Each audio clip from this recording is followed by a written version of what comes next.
জাতীয় সংসদ ভবন থেকে এই মুহূর্তে যুক্ত হচ্ছেন সহকর্মী মোহাম্মদ হোসাইন। হোসেন, এমপি ও মন্ত্রিসভার শপথ অনুষ্ঠানের প্রস্তুতি নিয়ে প্রশাসন কি বলছেন, বিস্তারিত জানিয়ে দেবেন। লিনিয়া, দীর্ঘ ফেসিবাদ বিরোধী আন্দোলনের পরে বাংলাদেশে একটি জাতীয় নির্বাচন হলো 12ই ফেব্রুয়ারি। সেই 12ই ফেব্রুয়ারি নির্বাচনের পরে কিন্তু আগামীকাল নতুন সরকারের শপথ অনুষ্ঠান এবং শপথ অনুষ্ঠান সংসদ ভবনের দক্ষিণ প্লাজায়, অর্থাৎ নবনির্বাচিত যে সংসদ সদস্যরা রয়েছেন তারা সংসদ ভবনের ভেতরে যে শপথ যে কক্ষ রয়েছে সেইখানে তারা শপথ নেবেন এবং প্রধান নির্বাচন কমিশনার সেই শপথ পরিচালনা করবেন। নায়াসিনামাইড ও স্যালিসাইলিক সমৃদ্ধ লিলি ফেস ওয়াশ যা ফেসের ডেড স্কিন সেল দূর করে দেয় দ্বিগুণ ফাস্টার ব্রাইটেনিং।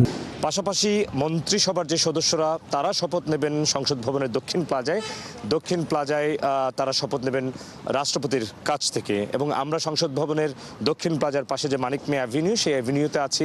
এখানে প্রস্তুতি বলা চলে যে প্রায় সম্পন্ন। আগামীকালকে যেন নতুন সরকার নির্বিঘ্নে শপথ নিতে পারেন সেই প্রস্তুতি সম্পন্ন করেছেন। একটু আগে বিএনপির যুগ্ম মহাসচিব শহীদুদ্দিন চৌধুরী তিনি এসেছিলেন। তিনি যেমনটা জানিয়েছেন যে তাদের হাতে যে আমানত, দেশের মানুষ তাদেরকে ভোট দিয়ে জয়যুক্ত করেছেন, সেই আমানত তারা অক্ষরে অক্ষরে পালন করবেন। এবং আমরা প্রশ্ন করেছিলাম জুলাই জাতীয় সনদের ব্যাপারে, সব রাজনৈতিক দলের সাথে আলোচনা করে আগামী যে সংসদ, সেই সংসদে তারা জুলাই সনদ বাস্তবায়ন করার প্রতিশ্রুতিও কিন্তু জানিয়েছেন।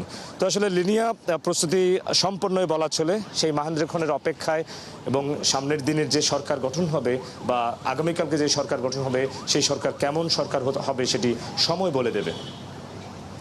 অনেক ধন্যবাদ মোহাম্মদ হোসেন আমাদের সাথে যুক্ত হবার জন্য। দর্শক, সংসদ ভবন থেকে যুক্ত ছিলেন আমাদের সহকর্মী মোহাম্মদ হোসাইন, তিনি জানাচ্ছিলেন সেখানকার বিস্তারিত।